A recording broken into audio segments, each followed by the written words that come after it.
नवेद अयाज भी जुड़ गए हैं हमारे साथ, बीएसपी के नेता हैं। नवेद अयाज, राहुल गांधी ने एक बात कही बहन जी, तो मतलब कल से शुरू हुई अभी तक जारी है उनका आक्रमण।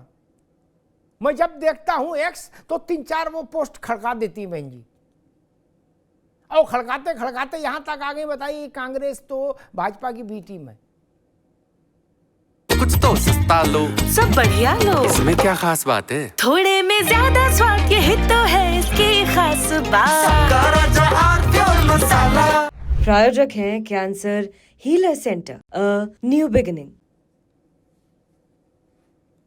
रावेद जी देखिए, ज्यादा गुस्सा हो गई लग रहा बहन जी। राहुल गांधी जी की लिए एक शेर है, 2024 से लेकर और अब तक जितने वो चुनाव हारी है कांग्रेस पार्टी, तो ये शेर उनके का जवाब उनको देना चाहिए कि तू इधर उधर की ना बात कर, ये बता काफिला क्यों लुटा, मुझे रहजनों से गिला नहीं, तेरी रहबरी का सवाल है। राहुल गांधी जी की रहबरी में चलने वाली ममता बनर्जी हो, राहुल गांधी की रहबरी में चलने वाले अखिलेश यादव जी हो, या राहुल गांधी की रहबरी में चलने वाले इंडिया गठबंधन जो है, राहुल गांधी जी सिर्फ वही नहीं संभल रहे हैं। राहुल गांधी जी इस बात का जवाब दें कि राहुल गांधी जी पर जब लालू यादव जी ने, अखिलेश यादव जी ने, रामगोपाल यादव जी ने 2024 में भाजपा को रोकने के लिए बहन जी को साथ न लेने की बात कही, तो क्या वो भाजपा को रोकने का रास्ता था, या भाजपा से कोई डील थी समाजवादी पार्टी और लालू यादव जी की कि बहन जी को गठबंधन में नहीं आने देना है, इसलिए भारतीय जनता पार्टी की बी टीम या सी टीम या ए टीम समाजवादी पार्टी है या कांग्रेस अलायंस है या कौन लोग हैं, ये तो राहुल गांधी जी को सोचना चाहिए। नहीं लेकिन भाई बात बहन जी के बिना उत्तर प्रदेश की राजनीति में और देश की राजनीति में भारतीय जनता पार्टी से नहीं लड़ा जा सकता है, नहीं जीता जा सकता है। ये कांग्रेस भी अच्छी तरीके से समझ गई है, ये समाजवादी पार्टी भी अच्छी तरह से समझ गई है, और ये देश के लोग भी अच्छी तरह से समझ गए हैं कि बहन जी इस वक्त। लेकिन नवेद अयाज, लेकिन सबसे बड़ी दिक्कत ये बहन जी के साथ कि बहन जी तो कहती मैं जिस आंगन में हम जाएंगे उसमें सबसे बड़ा खटोला हमारा होगा, सबसे बड़ा आसन हमारा होगा, है तो बाकी लोग क्या करेंगे, यही तो समस्या है। बहन जी तो कहती है गुरु हम रहेंगे बाकी चेला रहो। बाकी लोगों के पास वोट कहां है? राज शर्मा जी, बीएसपी कह रही है कि हमारा आसन इसलिए ऊंचा रहेगा, हमारा सिंहासन बहन जी का, क्योंकि वोट नहीं बाकी किसी के पास। राज शर्मा जी आप क्या कहोगे बताओ। मैं दादा एक बात कहता हूँ, जी 9th में एक इंग्लिश की पोएम है, once upon a time there was a Lucy Gray lives in Antarctica. आप भी बात कर रहे थे ना, वो जमाना था ऊंचे खटोले का। समाज पूरा जान चुका है कि मायावती जी क्या खेल कर रही है। और मैं नावेद भाई से पूछना चाहता हूं, आपने कहा मैं आपकी बात को बड़ा कर देता हूं कि आपके बिना बीजेपी को कोई नहीं हरा सकता, तो what is the reason behind it कि आप लोग उस गठबंधन में नहीं आना चाहते जहां पे भारतीय जनता पार्टी को हराया जाए? आप बताइए, इसका मतलब आप धोखा कर रहे हो? गठबंधन में आने हमारा आसन बड़ा करो तो आए। आप एक और बात नावेद भाई थोड़ी एक और मैं बता देता हूं। मैं एक बात कहना चाहता हूं कि अब अगर ये मायावती जी ने जो काट हैंडल में, वो कौन सा हैंडल है, क्या कहते हैं उसे, मैं भी थोड़ा कम यूज करता हूं, वो जो भी है एक्स बना, अगर वो एक मीटिंग करके कहती तो बात अच्छी होती। और एक और बात कह दूं, आपने यहाँ पे बीजेपी के नेता बैठाए में दीपक भाई, आप बताओ इनको, हम इनकी सभा में नहीं आते ये आप देखिए, मैंने 2-3 बार मायावती जी का जिक्र चला तो नाम लिया, वरना मैंने और यादव जी ने कभी, हम ना तो मोदी जी का नाम ले रहे ना किसी और का ले रहे, लेकिन नावेद भाई और सोनकर साहब राहुल जी, जब तक बीजेपी वाले राहुल जी का नाम ना ले, मैं दादा इनको रोटी हजम नहीं होती। चैलेंज भरता हूं, इनका पेट खराब हो जाता है। शर्मा जी, लूज आप मोशन रहते की राजनीति कर रहे हैं। आप एक पार्टी के प्रवक्ता हैं और आप कह रहे हैं कि जिस नेता का बयान के ऊपर ये डिबेट है उस नेता पर बात नहीं होनी चाहिए, उन नेता का नाम नहीं लिया जाना चाहिए जिनके बयान के ऊपर ये डिबेट हो रही है।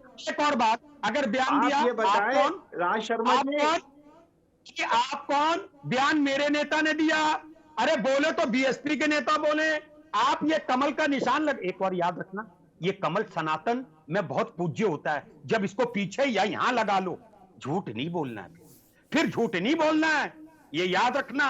और एक और बात कहता हूं, आज आपने पट्टा नहीं लगाया, आपकी भाषा में अगर गेरुआ रंग आपकी भाषा में बीजेपी की विचारधारा है, बोलना है। आपकी भाषा में बीजेपी की विचारधारा है। क्या करो भाई, जैसे मैं चैलेंज करता हूं आपको खुलेआम, टीवी 9 को दुनिया देखती है, मैं कहता हूं ऐसी मीटिंग तो बैठा दो जहां पे विपक्ष का नेता हिंदुस्तान का और पक्ष का नेता हिंदुस्तान का। शर्मा जी, आपने नीतीश कुमार जी को तय किया था, बताइए। अरे छोड़ो भाई, नीतीश जी कह रहे अब नहीं जाएंगे कहीं। ठीक, मैं अशोक जी के पास चलूंगा। एक बार रुको भाई, नावेद जी रुकिए। अशोक जी, मतलब बहुत गंभीर होके भी सोचें तो राहुल गांधी के स्तर के व्यक्ति को माइक पर ये क्यों कहना चाहिए कि बीजेपी को हम तभी हरा सकते थे जब बसपा भी साथ आती। इसका सीधा मैसेज ये नहीं जाता कि अभी जो लोग हैं, जितनी दुकान अभी है, वो सक्षम नहीं है।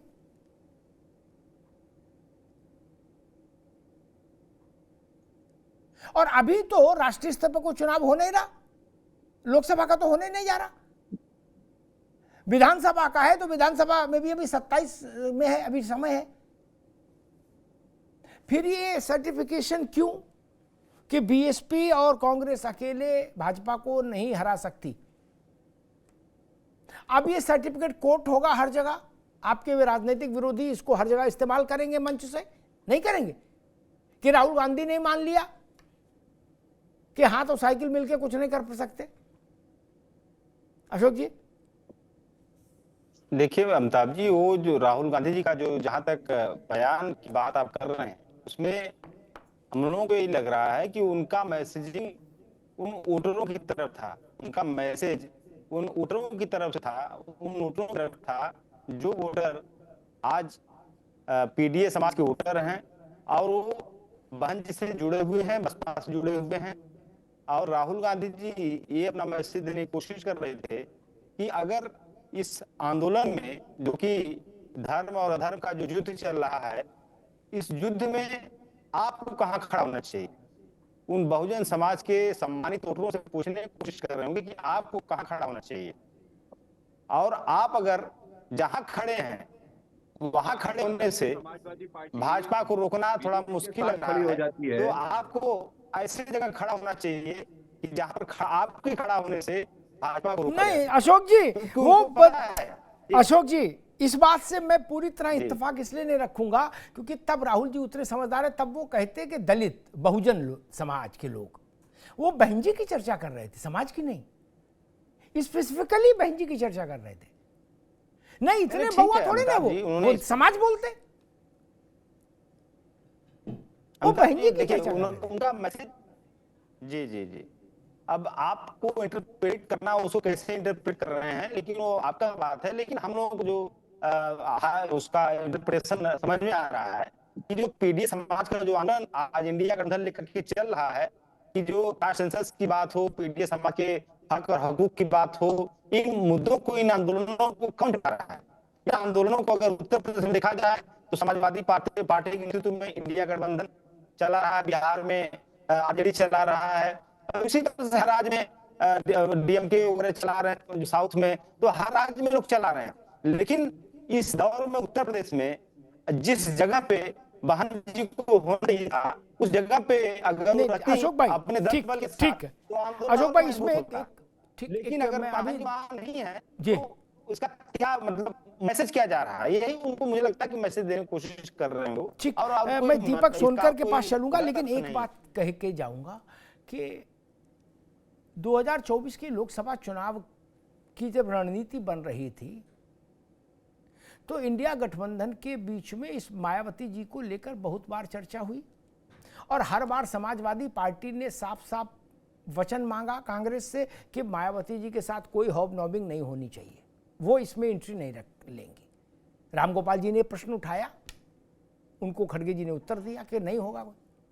तो जब 24 में तय हो गया कि भाई मायावती से अलग रहना है, तो अचानक से मंच पर माइक में राहुल जी ने ये सोचा क्यों छोड़ दिया क्या इससे पहले इंडिया गठबंधन में बात हुई थी मायावती जी को लेकर? क्योंकि एक बात तो हो चुकी थी लोकसभा के समय कि इस गठबंधन में मायावती जी नहीं रहेंगी, क्योंकि समाजवादी पार्टी का कहना यह था कि या तो हमको रख लो या उनको रख लो, दोनों नहीं रहेंगे अशोक भाई। तो जब एक राय बन गई थी तो उस राय के विरुद्ध मायावती जी को न्योता भेजने का काम माइक पर राहुल जी ने किया। तो क्या इंडिया गठबंधन के बीच में की बैठक कोई हुई जिसमें इस बात पर राय बन गई कि नहीं चलो पुरानी बात छोड़ो, अब मायावती जी के साथ चलना है? अशोक जी, ऐसा कोई विचार विमर्श हुआ क्या समाजवादी पार्टी से? क्योंकि राहुल जी छोटे व्यक्ति नहीं है ना, उनके बोलने के बाद फिर क्या बचता है उनकी पार्टी में? जो स्थिति अखिलेश यादव की सपा में, वही स्थिति राहुल जी की कांग्रेस में। इस बात से तो आप सहमत हो? जी अमिताभ जी, बहन जी के कई बयानात आपको मिलेंगे जिसमें बहन जी ने हमेशा इस बात को कोट किया है कि सपा के राष्ट्रीय अध्यक्ष अखिलेश यादव जी ने हमको सम्मान देने में कभी कोई कमी नहीं की। कभी उन्होंने व्यक्तिगत रूप से हमारे पार्टी के मुखिया के ऊपर नहीं कहा कि उन्होंने हमारे सम्मान में कोई कमी की है। और आपको पब्लिकली कहीं कोई एक वर्ड किसी हमारे नेता का ऐसा बहुत बिरले ही मिलेगा जो बहन जी के लिए मतलब निगेटिव वर्ड बोला गया। तो हम लोग हमेशा बहन जी का सम्मान किए हैं और करते रहेंगे। इसके पहले भी हमने, अभी राज भाई ने बताया कि 2019 लोकसभा चुनाव में बहन जी ने जो जो सीटों पे उंगली रखी, सारी सीटों को हमारे राष्ट्रीय जी ने दे दिया। और चूंकि बहन जी ने जब 10 सीट जीती और हम 5 के 5 ही रह गए, उसके बाद बहन जी जब एक तरफा गठबंधन तोड़ती है, कहती है कि सपा को ट्रांसफर नहीं होगा। तो ये बात जानते हैं पीडीएस समाज के जो डी समाज विशेष रूप से जो बहन जी के साथ लड़ा था, उसके दिल में चुभी। और इसलिए चुभी कि जिस सपा की वजह से आज 10 सांसद बहुजन समाज के आज आवाज बुलंद कर रहे हैं लोकसभा में, उस सपा को बहन जी इस तरह की बात करके गठबंधन तोड़ रहे हैं। तभी से पीडीएस समाज में जो दलित समाज है, खासतौर से दलित समाज, वो समाजवादी पार्टी के साथ पोलराइज हुआ था और जिसका परिणाम है कि आज 37 सीटें हम लोग जीते इंडिया गठबंधन के नेतृत्व में। और हम लोग दावे के साथ आज भी दलित समाज का मतलब पीडीएस समाज का आंदोलन करके पार्टी की विचारधारा एक है कि हम लोग अपने देखिए 37 जो हमारे सांसद जीते हैं, इसमें आपको पीडीए का रिप्रेजेंटेशन मिल जाएगा, 20 पिछड़े और 8 दलित और 5 सगड़े, 4 मुस्लिम। तो हम लोग हर जगह रिप्रेजेंटेशन देने का काम कर रहे हैं। जब दलित समाज को लोकसभा में जगह नहीं मिलेगी तो बहन जी के साथ रखी क्या करेगा? जब दलित समाज के महापुरुषों के नाम पर बने हुए जिलों के नाम बदल दिए गए, लोकसभा में दलित समाज ने 8 लोगों को भेजा है, पिछड़े समाज मेरे पास है प्योर पाव भाजी का मसाला, प्योर पाव भाजी मसाला, पाव भाजी को टेस्टी बना डाला। सबका राजा आल प्योर मसाला। प्रायोजक हैं cancer healer centre, a new beginning.